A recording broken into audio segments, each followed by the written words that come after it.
everyone. Craig Rice, Nationwide Credit Experts. I wanted to answer some questions that some people have recently or do a lot about inquiries, how damaging they are to your credit scores. It's not always about how many inquiries, which is going to drop your scores. Really, I mean, don't get me wrong. If you run your credit a bunch of times, of course it's going to drop your scores. But what drops your scores significantly compared to 1 to 3 to 5 points would be the different types of credit inquiries. So here's a good example.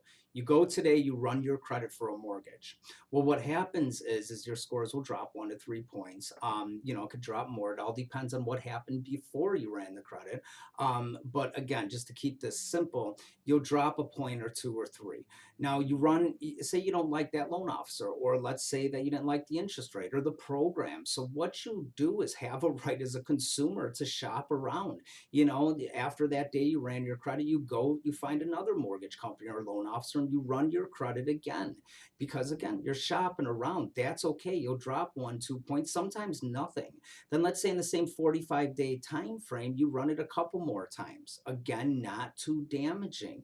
But now let's rewind and say you ran your credit for a mortgage, and then later on after that, within a 45-day period, you run your credit for an automobile, and then you run your credit for AT&T or in a utility, and a credit card. Well, that is where your scores are going to take a hit significantly.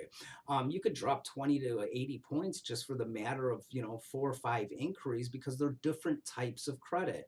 So FICO, Fair Isaac Corporation, sees that you're running your credit for a mortgage, an automobile, a credit card, and now you're considered a high risk because you're trying to be approved for different types of credit in a short amount of time.